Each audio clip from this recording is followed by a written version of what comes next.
कहा था कि लास्ट में क्या होता है, रिडक्शन होती है। रिडक्शन किसकी होगी, रिडक्शन होगी मेटल ऑक्साइड्स की। किसकी होगी, मेटल ऑक्साइड्स की। ये ऑलरेडी मैं आप लोगों को बता चुकी हूँ और मैंने आपको तीनों के तीनों जो मेथड्स हैं वो बताए हुए थे, but then we haven't done the reaction, so one after another will be doing the reaction. तो जो पहला वाला रिडक्शन ऑफ मेटल ऑक्साइड होगा वो किसकी यूज में होगा, प्रेजेंस में होगा। मैंने आपसे कहा था कि जब भी रिडक्शन होगी, in that case we will be needing reducing agents. क्या चाहिए होंगे, रिड्यूसिंग एजेंट, वो एजेंट जो रिडक्शन को क्या करे, सपोर्ट करे, राइट। तो पहला जो तुम हमारा रिड्यूसिंग एजेंट है वो कौन है, कोक। ठीक है, इसको ऐसे ही नोट करते जाना। मैंने कहा था कोक याद रखना, कोका कोला नहीं याद, ठीक है। और कोक का जो सिंबल होता है दैट इज कैपिटल सी, ठीक है। या फिर इसको हम कार्बन कह देते हैं, and carbon here acts as अ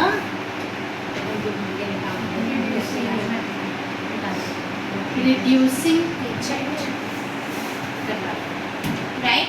अब देखो जरा ध्यान से, क्या लिखेंगे हम, कोक का कोक ही लिखेंगे और साथ में रिएक्शन जो है कोई भी उठा लोगे तुम, जिंक ऑक्साइड उठा लोगे, जो हमने कहाँ किया था, जो मॉडरेट वाला हम कर रहे थे। तो ऑक्सीडेशन के बाद हमारा ये बच गया था, रोस्टिंग के बाद। तो ये हमने उठाया जिंक ऑक्साइड, साथ में क्या लिख दिया, कार्बन, जिसको तुम कोक लिख दोगे, कोक के साथ ब्रैकेट में ये भी लिखते जाओ ताकि तुम्हारे दिमाग में क्या हो जाए, ये चीज़ें इम्प्रिंट हो जाए। अब ये रिडक्शन कॉज करेगा, रिडक्शन कैसे कॉज करेगा, रिमूवल ऑफ ऑक्सीजन के थ्रू, राइट। तो यहाँ पे तुम्हारा क्या आ गया, जिंक जो है वो मेटल बन गया और यहाँ पे CO यानी कार्बन मोनोऑक्साइड जो है वो रिड्यूस। Any doubt? एक और चीज यहाँ पे याद रखना, यहाँ पे जो ZNO है बेटा, ये रिड्यूस होकर रिडक्शन हो रही है इसमें, और रिडक्शन के बाद ये बन क्या रहा है, जिंक। समझ गए? अब आ जाओ दूसरा ही, यहीं पे तुम दूसरा रिएक्शन भी कर सकते हो। Fe2O3 वाला रिएक्शन ले लो। Fe2O3 क्या करेगा तुम्हारा, इसको हम क्या कह देते हैं, फेरिक ऑक्साइड। क्या कह देते हैं, again what are we taking as coke. Coke क्या है हमारा, रिड्यूसिंग एजेंट है, एंड ये क्या करेगा, एक तो Fe निकाल देगा, 3Fe आ जाएगा, प्लस तुम्हारा CO आ जाएगा। डन है, खत्म। चलिए अगले पर बैलेंसिंग कर लेना यहाँ पे, ठीक है। ये Fe तुम्हारा 2 है और ये 3 है, कार्बन कितना आ गया, ये 1 है, तो 3 कार्बन कर लेते हैं हम। ये अभी हमारा कितना आ जाएगा, 3CO, और ये कितना आ जाएगा, 2Fe, राइट। और ये Fe किस चीज़ का आ गया तुम्हारा, आयरन, राइट। सेकेंड देखो यहाँ पे हम क्या ले रहे हैं, कोक के बाद जो सेकेंड हमारा रिड्यूसिंग एजेंट आएगा वो हम क्या ले रहे हैं, कार्बन मोनोऑक्साइड। कौन सा ले रहे हैं, कार्बन मोनोऑक्साइड, यानी कि we are picking this one. Formula क्या हो जाएगा इसका, CO। फॉर्मूला क्या हो जाएगा, CO। तो ये वाला रिएक्शन जो है वो उठाकर कर लेते हैं, Fe2O3। यहाँ पे देखो कार्बन अकेला था तो बना क्या तुम्हारा, कार्बन मोनोऑक्साइड। इसी के साथ अगर CO आ जाएगा तो एक एडिशनल ऑक्सीजन इसके साथ ऐड हो जाएगा। निकालना तो हमने वही Fe है, लेकिन साथ में एडिशनल ऑक्सीजन क्या कर देगा हमारा, ये बना देगा कार्बन डाइऑक्साइड। क्या बना देगा हमारा, कार्बन डाइऑक्साइड, ठीक है। तो यहाँ पे हम क्या कर सकते हैं, 3 3 6 ले लो, यहाँ पे 3CO2 कर लेते हैं, और यहाँ पे हम 3CO आ जाएगा, और Fe हमारा कितना हो जाएगा। बैलेंसिंग भी मैं आपको साथ के साथ बता रही हूँ, ठीक है। इस चीज़ को नोट कर देगा। चलिए अगले रिएक्शन पे।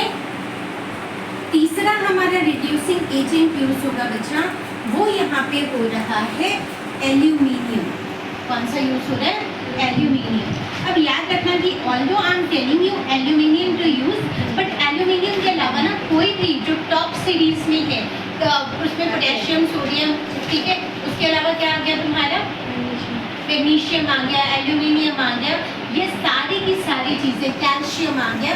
तो मेनली जो है इसके अलावा कैल्शियम और मैग्नीशियम भी तुम जो है वो यूज़ कर सकते हो, राइट। और ये वाला जो एल्यूमिनियम है इसको याद रखना है। यहाँ पे हम रिएक्शन कौन सा यूज़ करेंगे बेटा, डिस्प्लेसमेंट।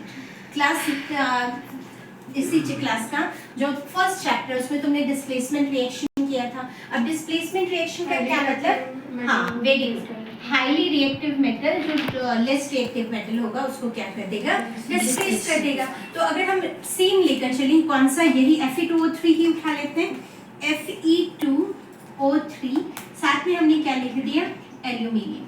क्या लिख दिया साथ में, एल्यूमिनियम। ये तुम सेम जिंक ऑक्साइड के साथ भी रिएक्शन कर सकते हो, कोई प्रॉब्लम नहीं, क्योंकि जिंक को भी एल्यूमिनियम जो है वो क्या कर सकता है, डिस्प्लेस कर सकता है, राइट। अब देखो जरा ये क्या बनाएगा तुम्हारा, एल्यूमिनियम की वैलेंसी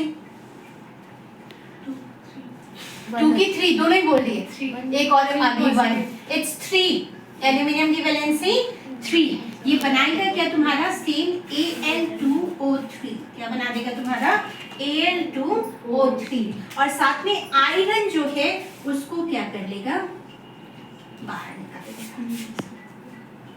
समझ रहे हो। तो यहाँ पे जो तुम्हारा बैलेंसिंग जब करेंगे तो आयरन तुम्हारा कितना आ गया, 2, ऑक्सीजन जितना इस साइड था उतना ही यूज हुआ, और यहाँ पे एल्यूमिनियम भी कितना आ जाएगा, 2।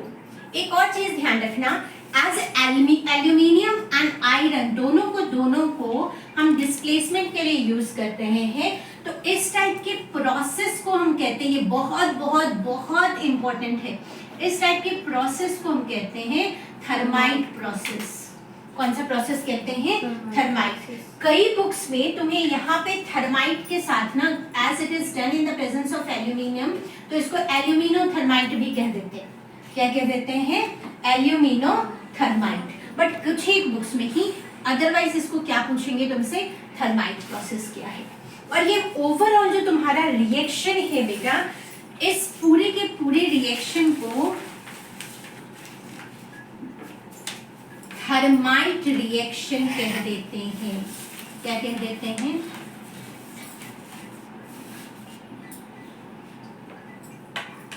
Thermite reaction.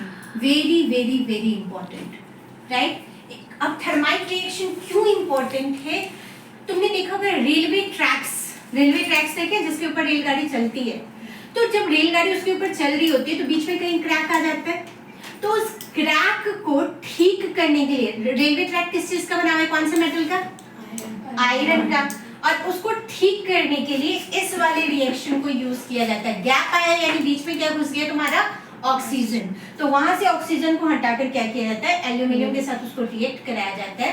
थर्माइट रिएक्शन वहां पे होती है, और उस थर्माइट रिएक्शन का यूज रेलवे ट्रैक के रिपेयर में किया जाता है। So that's why this reaction is very वाला इम्पोर्टेंट, ठीक है। सेम तुम जिंक ऑक्साइड के साथ भी कर सकते हो, है ना। जिंक ऑक्साइड के जरिए जिंक के साथ को एल्यूमिनियम के साथ रिएक्ट करवा दो, कैल्शियम के साथ करवा दो, बट थर्माइट में सिर्फ और सिर्फ ये होगा, आयरन को कौन डिस्प्लेस करेगा, एल्यूमिनियम। याद हो गया। चलिए अगले पार्ट पे, शेयर अप दीस। अब यहाँ पे जो रिफाइनिंग कर रहे हैं ना, रिफाइनिंग किस लिए होगी बेटा, रिफाइनिंग जो होगी वो किसकी होगी, हमें प्योर मेटल ऑब्टेन करना है। क्या ऑब्टेन करना है, प्योर मेटल। अब प्योर मेटल किसी चीज से तो ऑब्टेन करोगे ना, किससे करोगे, इम्प्योर मेटल से। अब ये इम्प्योर मेटल आया कहाँ से, जब हम कहते हैं ना कि रिडक्शन हुआ, क्या हुआ, रिडक्शन, तो रिडक्शन के बाद ये जो तुम्हारा मेटल निकला, कौन सा, जैसे ये Fe निकला यहाँ पे, इस Fe के साथ ना कुछ इम्प्योरिटीज भी आ जाती हैं। इट्स नॉट अबाउट Fe, कोई भी प्योर मेटल जब निकला तो उसके साथ क्या होगा, कुछ ना कुछ इम्प्योरिटीज भी साथ में होंगी ही होंगी। तो उस इम्प्योरिटी को कंप्लीटली खत्म करने के लिए हम प्रोसेस यूज करते हैं रिफाइनिंग। कौन सा प्रोसेस यूज करते हैं, रिफाइनिंग। अब मैंने क्या कहा था कि जब कभी भी किसी को कोई बुखार लग जाता है तो इलेक्ट्रिक शॉक देना पड़ता है ना, वैसे तो स्पेशली, तो यहाँ पर जो हमें इम्प्योरिटी यूज करने के लिए करना पड़ता है उसको भी हम क्या कहते हैं, इलेक्ट्रोलिटिक रिफाइनिंग। क्या कहेंगे, इलेक्ट्रोलिटिक रिफाइनिंग, राइट। किस लिए, तो जो रिड्यूस्ड इम्प्योर मेटल है, जो रिड्यूस्ड, वर्ड याद रखना, रिडक्शन के बाद ये प्रोसेस यूज होगा, जो रिड्यूस्ड इम्प्योर मेटल है उसको प्योर करने के लिए। अब यहाँ पे ना ध्यान से इस चीज को समझो, ये हमारा क्या आ गया, टैंक, ये हमारा क्या है, टैंक। इस टैंक के अंदर हम करेंगे क्या, दो चीजें, एक हम लेंगे एनोड, क्या आ गया ये हमारा एनोड, और एनोड में हम यूज क्या करना है बच्चे, इनको साथ के साथ ही लिखते जाना, इम्प्योर मेटल यूज कर रहे हैं। क्या यूज कर रहे हैं, इम्प्योर मेटल। ठीक है, इसके अलावा हमने एक जो है वो बिल्कुल पतली सी स्ट्रिप ली, और ये पतली सी स्ट्रिप को हमने क्या बनाया, कैथोड। क्या बना दिया, कैथोड। और यहाँ पे ये जो पतली वाली स्ट्रिप है ये है हमारे प्योर मेटल। कौन सी है ये, बाकियों को मैंने लिखवा रखा था, तो जो बच्चे लेट आए हैं प्लीज ये ध्यान से देखें। साथ में इसके साथ हमने क्या डाल दिया,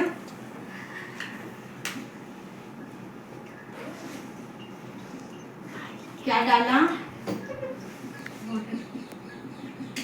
वाटर नहीं कहते इसको, हम कहेंगे इलेक्ट्रोलाइट। क्या कहेंगे, अब ध्यान से समझना इलेक्ट्रोलाइट होता क्या है। इलेक्ट्रोलाइट ना मेनली सॉल्ट सॉल्यूशन होता है। क्या होता है ये, सॉल्ट सॉल्यूशन। और यहाँ पे जो भी हमने मेटल यूज किया है, तो सॉल्ट की जगह क्या लिख लोगे, metal solution, metal salt solution. क्या वर्ड यूज कर लोगे, मेटल सॉल्ट सॉल्यूशन। और सेम मेटल होना चाहिए जो हमने यहाँ पे यूज किया है। मान लो यहाँ पे मैंने यूज किया कॉपर, तो ये वाला भी मेरा कौन सा आ जाएगा, कॉपर। कॉपर का सॉल्ट कौन सा इजीएस्ट, कॉपर सल्फेट। ये याद रखना कि ये एसिडिफाइड होना चाहिए। क्या होना चाहिए ये, ताकि इलेक्ट्रिसिटी जो है वो आसानी से यहाँ पे ट्रांसफर हो सके। तो अब इसको क्या करेंगे, वायर्स के साथ कनेक्ट करेंगे।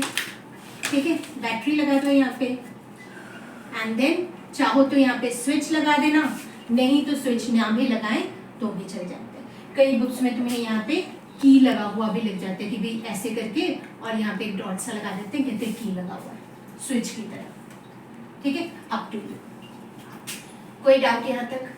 अब होता क्या है, ध्यान से समझना। पहला रिएक्शन जो है वो एनोड के ऊपर होगा। पहला रिएक्शन कहाँ पे होगा, एनोड के ऊपर। एनोड के ऊपर क्या हो रहा है बेटा, जो मेटल है तुम्हारा, जो यहाँ पे क्या है, ये इम्प्योर मेटल है। इम्प्योर मेटल के साथ जो मेटल है वो क्या करेगा, इलेक्ट्रॉन लूज करेगा, एन नंबर ऑफ इलेक्ट्रॉन, क्योंकि हमें नहीं पता कि उसकी वैलेंसी क्या है, तो उसके अकॉर्डिंग क्या निकला, एन नंबर ऑफ इलेक्ट्रॉन इसने क्या कर दिया, लूज।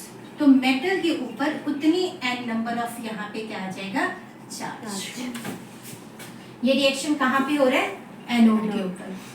ये और इस पर्टिकुलर चीज में क्या बताया था, loss of electron is oxidation. तो एनोड के ऊपर एक और टर्म याद रखो कि क्या हो रहा है तुम्हारा, ऑक्सीडेशन। ऑक्सीडेशन। ठीक है, अब देखो जो दूसरा रिएक्शन है वो किसके ऊपर होगा, कैथोड के ऊपर। कैथोड में क्या होगा कि जो ये चार्ज वाला एलिमेंट है, ठीक है, ये चार्ज क्या करेगा, वापस इलेक्ट्रॉन को क्या कर लेगा, गेन किया, और गेन करके क्या बना लेगा, यानी एनोड के ऊपर क्या हो रहा है, ऑक्सीडेशन, और यहाँ पे क्या होगा तुम्हारा, रिडक्शन।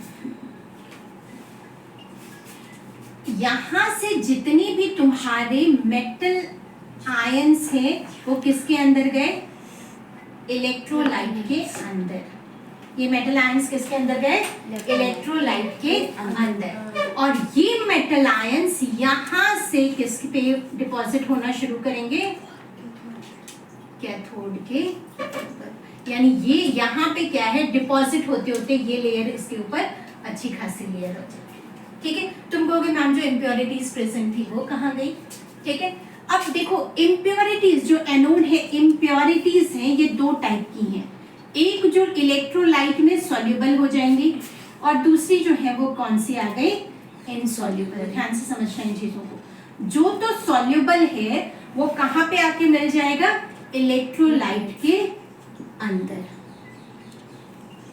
ठीक है, इलेक्ट्रोलाइट में क्या हो गया? वो घुल गया। जो इनसॉल्युबल वाला है ये at the bottom of anode, कहाँ पे?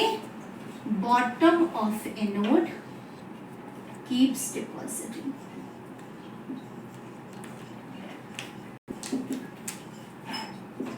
समझे? और यहां पे ये क्या करेगा? क्या बन गया ये? कौन सा है ये? इम्प्योरिटी है जो इनसॉल्युबल है इलेक्ट्रोलाइट के अंदर। ये भी बहुत इंपॉर्टेंट पॉइंट है, इसको ना आज सच ही लिख लेना। यहाँ पर मैं एरो डालकर लिख रही हूँ। इसको हम कहते हैं एनोड मड। क्या क्या कहते हैं? Anode mud. और इस मड की जगह एक और वर्ड यूज कर सकते हो तुम, स्लज।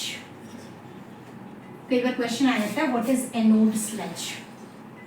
ठीक है, तो तुम क्या लिखोगे? During refining of reduced impure metal to get pure metal, the insoluble impurities deposit at the bottom of anode and this impurity is termed as anode sludge or anode mud. Up to here any doubt? Corrosion का topic एक metal and non metal में है जो already हम लोग chapter 1 में कर चुके हैं। तुम्हें उसकी प्रिवेंशन भी कराई जा चुकी है। कॉपर का कलर जो है वो मॉइस्चर और एयर की प्रेजेंस में ग्रीन कलर का हो जाता है। ठीक है, जो आयरन है उस केस में हम उसको रस्टिंग कहेंगे। एंड जो सिल्वर का कलर है, उसका चांदी देखा होगा तुमने, वो काला हो जाता है। राइट, और वो किसकी? हाइड्रोजन सल्फाइड की प्रेजेंस में सिल्वर सल्फाइड बना लेता है। राइट, तो यहाँ तक जो है वो हमारा चैप्टर एंड होता है। तुम्हें कल वर्कशीट्स मिल जाएंगी इस पर्टिकुलर चैप्टर की, MCQs, assertion, reasoning as well as question answers. क्योंकि इस चैप्टर से अगर तुम सैंपल पेपर देखोगे तो वहां पे जो बोर्ड ने सैंपल पेपर रिलीज किए, एक 5 नंबर का क्वेश्चन आया हुआ है, एक 3 नंबर का क्वेश्चन आया हुआ है। कितने होंगे टोटल? 8। और 2 क्वेश्चन तुम्हारे एमसीक्यूज के आए हुए हैं। असर्शन रीजनिंग जो है वो कार्बन एंड कंपाउंड से आया, इस चैप्टर से नहीं आया है। तो 10 नंबर का क्वेश्चन है metals and non metals. Chapter end हो रहा है, कोई डाउट हो तो please don't forget to ask.